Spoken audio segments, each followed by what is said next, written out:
ఎల్&టీ chairman SN Subramanian చేసిన కొన్ని comments ప్రస్తుతం ఇంటర్నెట్ని ఊపేస్తున్న పరిస్థితి. అసలు ఆయన చేసిన కామెంట్స్ ఏంటి, ఏ సందర్భంలో ఆయన కామెంట్స్ చేశారు, ఏం కామెంట్స్ చేశారు మొదట చూద్దాం.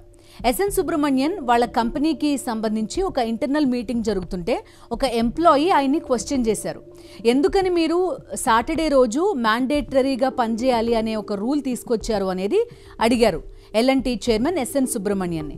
అడిగితే ఆయన, నేను సాటర్డేనే కాదు, మీరు సండే వర్క్ చేస్తానంటే నాకంటే హ్యాపీయెస్ట్ పర్సన్ ఇంకొకరు ఉండరు అని చెప్పారు.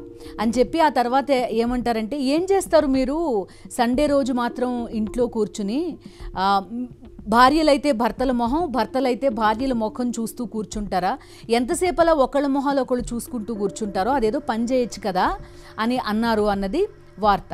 దాంతోపాటుగా ప్రతి వ్యక్తి 90 గంటల పాటు పనిచేయాలి అనేది ఎస్ఎన్ సుబ్రమణ్యన్ చేసిన సూచన. ఎస్ఎన్ సుబ్రమణ్యన్ కామెంట్స్కి ముందు ఒక్కసారి మనం గతంకి వెళ్దాం. ఇన్ఫోసిస్ నారాయణమూర్తి కూడా ఇంచుమించు వారానికి 70 గంటలు పనిచేయాలి అనేది చేసిన కామెంట్. అప్పుడే చాలామంది అసలు 70 గంటలు పనిచేయడం వారానికి అన్నది ఎంతవరకు సాధ్యమని క్వశ్చన్ చేసిన వాళ్ళు ఉన్నారు.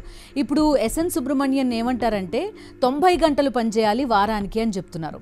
సో ఒక్కసారి లెక్క పెట్టండి, వారానికి 90 గంటలు అంటే రోజుకి 13 గంటలు, ఇంచుమించుగా 13 గంటలు ఆఫ్ కూడా, అంటే సండేతో కలిపి 7 రోజులు కంప్లీట్గా లెక్కేస్తే కనుక 90 గంటలు, రోజుకి 12 గంటల పాటు పని చేయాలి అనేది ఎస్ఎన్ సుబ్రమణ్యన్ చెప్తున్నారు.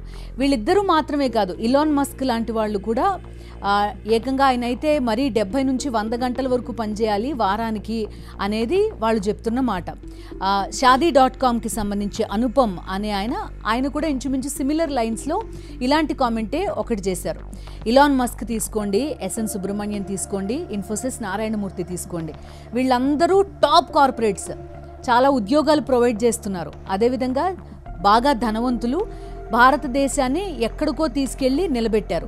ప్రస్తుతం భారతదేశం అగ్రగామిగా ఉంది అంటే ఇప్పుడు ఇన్ఫోసిస్ నారాయణమూర్తి లాంటి వాళ్ళు, ఎల్&టీ వాళ్ళు, ఇలాంటి కార్పొరేట్స్ కూడా ఒక కారణం. అందులో ఎలాంటి అనుమానం లేదు. అదేవిధంగా చాలా ఉద్యోగాల్ని సృష్టించగలిగారు వీళ్ళంతా కూడా.